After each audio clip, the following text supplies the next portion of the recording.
नमस्कार, मी ईशा जगताप हितगुजमध्ये आपलं स्वागत आहे। या आरोग्य विषयक विशेष कार्यक्रमात आपण हिताची चर्चा करतो वैद्यकीय क्षेत्रातील तज्ञ डॉक्टरांसोबत।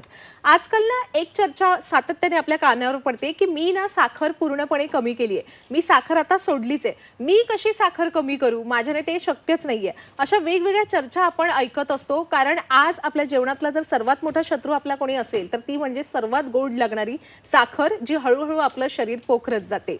म्हणूनच ती योग्य आहारातून नियंत्रित कशी करायची हेच आज आपण जाणून घेणार आहोत। आजचा आपला विषयच आहे योग्य आहारातून साखर नियंत्रण।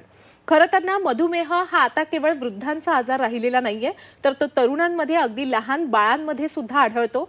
अभ्यासानुसार 10 पैकी 7 मधुमेह रुग्णांची साखर ही औषध सुरू असूनही नियंत्रित राहत नाही। हे असं का घडतं, आपण ती कशा प्रकारे नियंत्रित करू शकतो हे समजून घेण्यासाठी आज आपल्या बरोबर उपस्थित आहेत डॉक्टर प्राची जयेश पवार आणि डॉक्टर बेन्स्ली गोन्साल्विस। नमस्कार, आपल्या कार्यक्रमात स्वागत आहे। नमस्कार।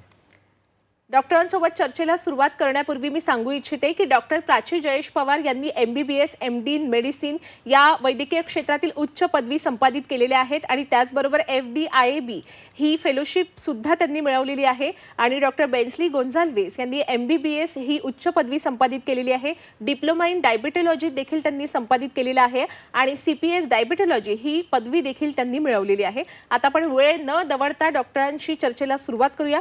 डॉक्टर बेन्स्ली, आपल्या सुरुवातीचा प्रश्न आहे की आपल्या भारतात सध्या मधुमेहाची रुग्णसंख्या कशी आहे, काय एकंदरीत परिस्थिती आहे? आपण समजा बघितलं तर भारतामध्ये डायबिटीज हे प्रमाण अगदी गतीने वाढत आहे। पूर्वी साधारण 30 वर्षा अगोदर आपण बघितलं तर 50 आणि 60 मध्ये आपल्याला डायबिटीजचे रुग्ण आढळायचे, पण आता तर दिसतंय की इवन तरुण वयात 20 किंवा इवन कमी वयाच्या मुलांमध्ये डायबिटीज दिसून येते। ह्याचं कारण म्हणजे आपली खराब लाईफस्टाईल। आजकाल आपण रोडवर बघितलं तर कोणालाच धीर नसतो, तर हे जे फास्ट लाईफस्टाईल हे आपल्या जीवनशैलीचा एक भाग झाला आहे, म्हणून आजकाल हे डायबिटीज इतक्या गतीने वाढत आहे। आणि तसंच आपल्या खाण्याची पद्धत, फास्ट फूड, रिफाईंड फूड, ह्यामुळे अगदी जोमाने डायबिटीज हे आपल्याला दिसून येत आहे। अगदी, आता आपण सांगितलं की पूर्वी हा वृद्धांचा आजार होता, पण आता तो तरुणांमध्ये सुद्धा आढळतो। कारण काय, तर आपली झपाट्याने जी लाईफस्टाईल चेंज होते, बदल होतोय आपल्या आयुष्यात तो। पण मग लहान बाळांमध्ये का मधुमेह आढळतो? लहान बाळांमध्ये जो मधुमेह आढळतो त्याला आपण टाईप 1 डायबिटीज म्हणतो। त्याचा जीवनशैलीशी काही संबंध नाही आहे। हे ऑटोइम्यून रोग आहे। टाईप 1 डायबिटीज आणि टाईप 2 डायबिटीज हे कम्प्लिटली डिफरंट आजार आहेत। आपण जे सहसा जे आपण बोलतो किंवा चर्चा करतो, हे सहसा टाईप 2 डायबिटीज विषयी बोलतो, कारण जवळजवळ 95% डायबिटीज हे टाईप 2 डायबिटीज असतात। टाईप 1 डायबिटीज खूप कमी प्रमाणात असतं। हा एंडोक्राईन डिझीज आहे, कारण इथे काय होतं, आपल्या पॅनक्रियाजमध्ये इन्सुलिन बनत नाही। इन्सुलिन न बनल्यामुळे आपल्याला ह्या रुग्णांना सहसा हे लहान मुलांमध्ये दिसतं। 6 महिन्यापासून त्याच्यावर कितीही वयाचे बाळांना किंवा मुलांना हा डायबिटीज दिसू शकतो। पण आपण स्पेसिफिकली लाईफस्टाईल किंवा जीवनशैलीविषयी बोलत असू तर टाईप 2 डायबिटीज, कारण लहान मुलांमध्ये आपल्याला स्थूलपणा दिसतोय, लहान मुलांच्या खाण्याच्या पद्धती खराब झालेल्या दिसत आहेत। फास्ट फूड किंवा फ्राईड पदार्थ ह्या आणि अनियमित खाण्याच्या वेळा, कमी स्पोर्ट्स किंवा कमी फिजिकल ॲक्टिव्हिटी, ह्यामुळे टाईप 2 हा डायबिटीज लहान मुलांमध्ये दिसायला लागला आहे। टाईप 1 डायबिटीजची कारणं खूप वेगळी आहेत, ज्याला ऑटो इम्यून कारणं म्हणतात। तर असं आहे। अच्छा, खरं तर आपली जी जीवनशैली बदलते याचा परिणाम आपल्या आरोग्यावर होतो, हे खरं आहे। शिवाय आपल्याला कमी झोप मिळते, याचा सुद्धा आपल्या आरोग्यावर परिणाम होतो। पण सगळ्यात महत्त्वाचं काय असतं, तर आपल्या पोटात नेमकं जातंय काय, कारण असं म्हणतात की आपण जे खातो तेच आपल्या चेहऱ्यावर दिसतं। डॉक्टर, तुमच्याकडून जाणून घ्यायचंय की आपली जीवनशैली आणि आहार यांचा नेमका कसा संबंध आहे मधुमेहाच्या अनुषंगाने? तर मधुमेहाच्या अनुषंगाने आहार हा सर्वात महत्त्वाचा। लाईफस्टाईल, जीवनशैली ही काय एका दिवसात आपल्या शरीरामध्ये येत नाही. जी आपण लहानपणापासून जे शिकलोय आपल्या आईवडिलांकडून, काय खाल्लंय, काय ॲक्टिव्हिटीज केल्या आहेत, काय आपली जीवनशैली किंवा कल्चर्स ज्याला म्हणतो, हे एका दिवसात येत नाही. हे आपण जन्मापासून शिकतोय आपल्या फॅमिलीजमध्ये. पण आता काय झालंय, बिकॉज न्यूक्लिअर फॅमिलीज, आई वडील मुलं अशा हे आपल्याला जास्त दिसतंय. म्हणून काय होतंय की मुलं ही एकटी पडतात, फिजिकल ॲक्टिव्हिटी होत नाही.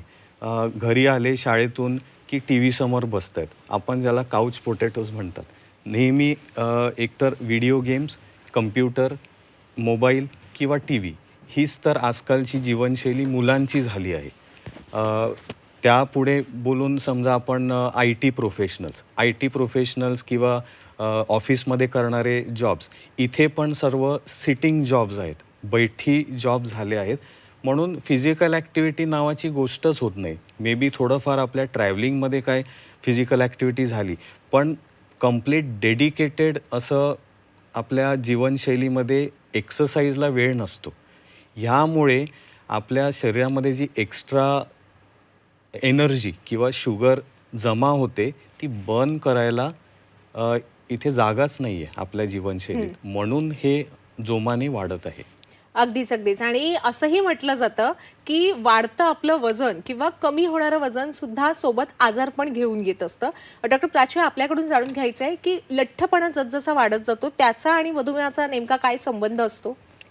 उत्कृष्ट क्वेश्चन आहे. स्थूलपणा आणि मधुमेह यांचं अतूट नातं आहे. हे सुरुवात कुठे होते, जेव्हा आपण जास्त वेळ एका ठिकाणी बसून राहतो आहे, आपली जीवनशैली खूप चेंज होत जात आहे आणि आपलं 4 ज्या गोष्टी आहेत, म्हणजे एक आहे आपला आहार, दुसरं आहे आपला विहार म्हणजे आपण व्यायाम जे करतो ते, तिसरं म्हणजे मेडिकेशन आणि चौथं म्हणजे आपले कोमॉर्बिडिटीज काय, म्हणजे आपल्याला उच्च रक्तदाब आहे का, आपल्याला म्हणजे इस्केमिक हार्ट डिसीज आहे का, म्हणजे कार्डिओलॉजी रिलेटेड हार्ट रिलेटेड काही डिसीज आहे का, किंवा आपल्याला किडनी रिलेटेड काही डिसीज आहे का, या सगळ्या गोष्टी परिणाम करतात त्या गोष्टीवरती. तर असं आहे की जेव्हा आपला स्थूलपणा वाढत जातो आणि आपलं ज्याला म्हणतो आपण इन्सुलिन रेझिस्टन्स, तर इन्सुलिन रेझिस्टन्स जसं जसं वाढत जातो तसं तसं आपली दिनचर्या पण चेंज होत जाते, आपण अजून रिलॅक्स होत जातो आणि त्याच्यामुळे मग ह्याचं रूपांतर मधुमेहामध्ये कधी होतं हे आपल्याला जाणवत पण नाही. तर बेसिकली कसं आहे की आजकाल जी आपली दिनचर्या आहे, म्हणजे आपण एक्सरसाइज तेवढं जास्त करत नाही आहोत, आपला स्क्रीन टाईम खूप वाढला आहे. त्यानंतर आपण एक्सरसाइजमध्ये सुद्धा रेझिस्टन्स वेट ट्रेनिंग जी आहे ती जी आपण नाही करत आहोत, त्याच्यामुळे स्थूलपणा अजून जास्त वाढत जातो आहे आणि त्याच्यामुळे मधुमेहाकडे आपण चालत आहोत. अगदी. आता वळूया आपण उपचाराकडे. जेवढं मी ऐकलंय असं म्हटलं जातं की मधुमेह पूर्णपणे नष्ट होऊ शकत नाही, आपल्या शरीरातून पूर्णपणे जाऊ शकत नाही, तर आपल्याला त्याच्यासोबतच जगावं लागतं, आपण तो नियंत्रित ठेवू शकतो. या अनुषंगाने सुद्धा मला डॉक्टर बेन्सली आपल्याकडून उत्तर हवंय. पण याही अनुषंगाने आपण सांगावं की मधुमेह होण्याआधीच आपण तो रोखू शकतो व्यवस्थित काळजी घेऊन. तर या दोन्ही उपायांबाबत आपण बोलावं. डायबिटीज टाईप 2 म्हटलं म्हणजे हा लाईफस्टाईल आजार आहे. म्हणजे आपण आपल्या मुलांना ते अवॉइड कसं करावं ह्याच्या मागे लागावं. म्हणजे प्रायमरी प्रिव्हेन्शन ह्याला म्हणतात. प्रायमरी प्रिव्हेन्शन म्हणजे अगदी चांगली लाईफस्टाईल, फिजिकल ॲक्टिव्हिटी, चांगला आहार, चांगली झोप, कमी स्ट्रेस हे आपल्या जीवनात असेल तर जे काही आपल्या शरीरामध्ये जे चेंजेस, मेटाबॉलिक चेंजेस होतात, आणि जसं डॉक्टर प्राचीने सांगितलं की इन्सुलिन रेझिस्टन्स हे का होतं आपल्या शरीरामध्ये, आपल्या शरीरामध्ये जमा होणाऱ्या चरबीमुळे. आणि आपल्या एशियन किंवा इंडियन पॉप्युलेशनमध्ये आपली एक खासियत आहे ज्याला आपण थिन फॅट इंडियन्स म्हणतो. जरी आपला बांधा बारीक असला तरी आपल्या पोटाच्या अवतीभोवती असणारी जी चरबी आहे, फॅट आहे, ॲडिपोज टिश्यू आहे, हे एक मेन कारण आहे इन्सुलिन रेझिस्टन्स. तर आपण समजा हे इन्सुलिन रेझिस्टन्स टार्गेट केलं तर बऱ्यापैकी आपल्याला टाईप 2 डायबिटीज हे अवॉइड करता येतं. आणि एकदा काही स्टॅटिस्टिक्सप्रमाणे असं दिसून आलं आहे की जेव्हा एखादा माणसाला डायबिटीज व्हायचं असेल त्याच्या आधी त्याला प्री डायबिटीज होतं. प्री डायबिटीजमध्ये जवळजवळ 50% आपल्या पॅनक्रियाजमध्ये जे बीटा सेल्स असतात ते खराब व्हायला ऑलरेडी लागलेले असतात because of this insulin resistance. तर आपलं पहिलं काम असेल किंवा प्रिव्हेंटिव्ह काम असेल की आपण हे इन्सुलिन रेझिस्टन्स टाळावं. एक्सरसाइज, चांगली झोप, चांगला आहार ह्याच्याने हे इन्सुलिन रेझिस्टन्स आपण टाळू शकतो अगदीच अगदीच. आणि ज्याच्याने आपण टाईप 2 डायबिटीज पण टाळू शकतो अच्छा. किंवा डिले करू शकतो. आता कसं असतं, एखाद्या माणसाला डायबिटीज व्हायचं असेल ते त्याच्या जीन्समध्येच असतं.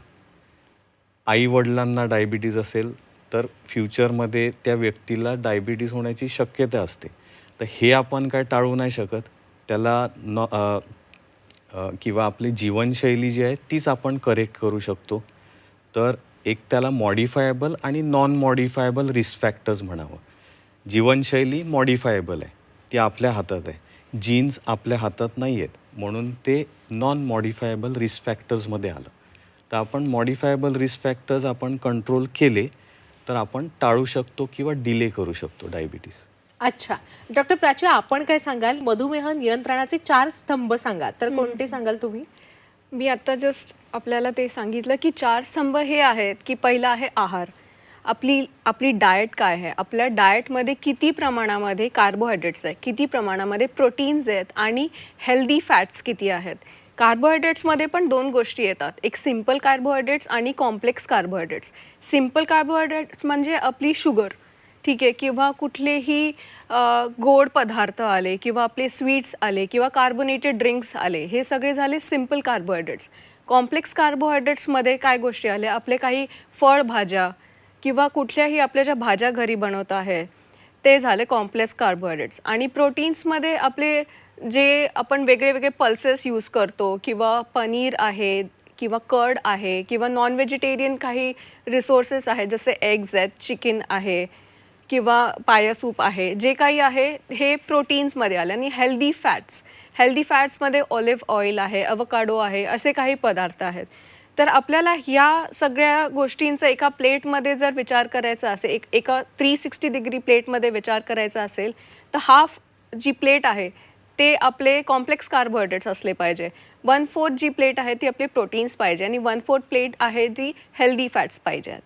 आणि दुसरं स्तंभ म्हणजे आहे विहार, म्हणजे व्यायाम. व्यायाममध्ये सुद्धा आपण हा विचार करतो की फक्त आपण वॉक करायला जाऊया, तर वॉकिंग हा नुसता एक व्यायाम नाही आहे. आपल्याला रेझिस्टन्स ट्रेनिंग करायचं आहे. म्हणजे काय, आपल्या मसल्सला ग्रॅव्हिटीच्या अगेन्स्ट वापरल्या जाणारे एक्सरसाइज करायचे आहेत. त्यामध्ये 2 एकदम इझी एक्सरसाइजेस हे आहेत की तुम्ही ॲटलिस्ट चेअरवरती जास्त वेळ बसत आहात तर तुम्ही चेअरवरतीच फक्त उठ बस करा, एक ॲटलिस्ट 10 टाइम्स करा जर तुमचा बैठे जॉब असेल तर.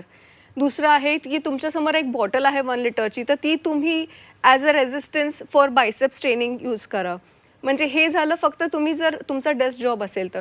पण तुम्हाला स्वतःला एक तास जर व्यायाम करण्यासाठी देता आला तर तो खूप उत्कृष्ट. जिममध्ये जाऊन रेझिस्टन्स ट्रेनिंग किंवा कॅलिस्थेनिक्स सारख्या गोष्टी आपण व्यायाम करू शकतो. तिसरं आहे म्हणजे आपलं ट्रीटमेंट, जे आपण डायबिटीजसाठी, हायपरटेन्शनसाठी किंवा हार्ट डिसीजसाठी जी कोणती ट्रीटमेंट घेतो आहे ती व्यवस्थित घेतो आहे का, तो फॉलोअप डॉक्टरांकडे व्यवस्थित करतो आहेत का. त्यानंतर चौथं म्हणजे कोमॉर्बिडिटीज मॅनेज करणे व्यवस्थितपणे. त्याच्यामध्ये सगळं परत तेच आलं की तुमचं उच्च रक्तदाब, तुमचं डायबिटीज, त्यानंतर हार्ट डिसीज आणि किडनीचे काही डिसीज हे आपण व्यवस्थित मॅनेज करतो आहे का, त्यांचं रेग्युलर फॉलोअप करून मॉनिटरिंग करतो आहे का, हे इम्पॉर्टंट आहे. आणि सगळ्यात मेन म्हणजे निर्व्यसनी राहणं. हा सगळ्यात मोठा स्तंभ बोलू शकतो आपण की अल्कोहोल किंवा स्मोकिंगचा वापर नाही करणे हे खूप इम्पॉर्टंट आहे. आणि जर तुम्ही मला म्हणाल की किती % अल्कोहोल यूज केलं पाहिजे किंवा किती % स्मोकिंग केलं पाहिजे, आय वूड सजेस्ट की तुम्ही जर ट्राय कराल तर तुम्ही ह्याला अवॉइड करायला ट्राय करा. ओके. आणि राहिली गोष्ट स्थूलपणाची, जर आपण हे 4-5 स्तंभ व्यवस्थित आपल्या लाईफमध्ये अकॉमोडेट केले तर आपण डायबेसिटी हा जो टर्म आहे, डायबिटीज आणि ओबेसिटी ह्याला अवॉइड करू शकू. आणि इम्पॉर्टंट म्हणजे आजकाल लेट प्रेग्नन्सीजचं प्रमाण खूप वाढलं आहे. म्हणजे 30च्या नंतर गरोदरपणामुळे जेस्टेशनल डायबिटीज मेलाइटस हा जो आजार आहे तो होत आहे. ह्याचा अर्थ काय की प्रेग्नन्सीच्या आधी डायबिटीस नव्हता, पण ड्युरिंग प्रेग्नन्सी शुगर लेवल्स वाढल्यामुळे डायबिटीस होण्याचं प्रमाण वाढतो. याचा धोका फक्त आईलाच नव्हे तर मुलांना पण असतो. म्हणजे ओव्हर द टाईम जर या व्यक्तीने कन्सीव्ह केलं आणि मग त्या मुलांमध्ये सुद्धा डायबिटीज आणि ओबेसिटीचं प्रमाण वाढत जाणार. अच्छा, अतिशय छान पद्धतीने, खूप सविस्तर पद्धतीने आपण हे 4 स्तंभ आम्हाला सांगितलेले आहेत.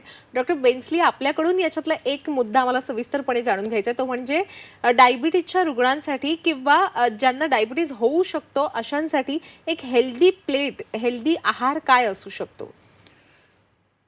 तर आपलं मेन इंडियन डाएट, आपल्या भारतीय आहारात काय थोडीशी, मी गडबड असं नाही सांगणार, पण थोडीशी चूक अशी होते की आपल्या आहारामध्ये कार्बोहायड्रेट्स, विशेष करून आत्ताच्या जमान्यामध्ये रिफाईंड कार्बोहायड्रेटचं प्रमाण खूप जास्त आहे.